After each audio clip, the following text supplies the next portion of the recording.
আপনি কিভাবে আপনার সম্পদকে পবিত্র করবেন, যাকাতুল ফিতর দিবেন, ওসর দিবেন, আপনার সম্পদের যাকাত দিবেন, এভাবে আপনার সম্পদগুলো পবিত্র করবেন, ব্যবসা বাণিজ্য করবেন। আল্লাহ তাআলা ব্যবসাকে হালাল করেছেন আর সুদকে করেছে হারাম। এজন্য ব্যবসা করবেন, হালাল উপায়ে রুজি রোজগার উপার্জন করবেন। এইটা যদি করেন তাহলে অবশ্যই আল্লাহ তাআলা আপনার এই জান মালের হেফাজতের দায়িত্ব আল্লাহ নেবেন, আপনাকে জান্নাতে প্রবেশ করাবেন। বলেন সুবহানাল্লাহ। যদি হারাম খান তাহলে কিন্তু জাহান্নামে যেতে হবে।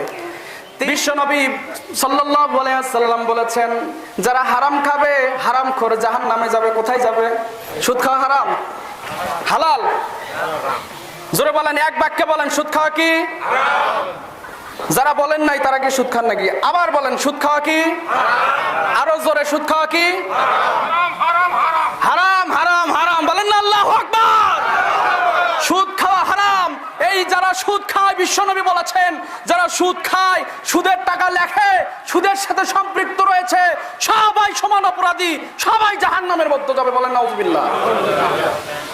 যে ব্যক্তি সুদ খায়, আপনি বাস্তবে নিজের মাকে বিবাহ করতে লজ্জাবোধ করেন, কিন্তু সুদ খাওয়ার কারণে আল্লাহ তাআলা আপনার যে গুনার খাতা তৈরি করেছেন, এই গুনার খাতায় মায়ের সাথে ৭০ বার জিনা করার গুনাহ লিখে দিয়েছে। বলেন নাউজুবিল্লাহ। সুদ বড় মারাত্মক। যারা সুদ খাবেন, হারাম খাবেন, হারামখোররা জান্নাতে যাবে না, হারামখোরদের স্থান জাহান্নামে।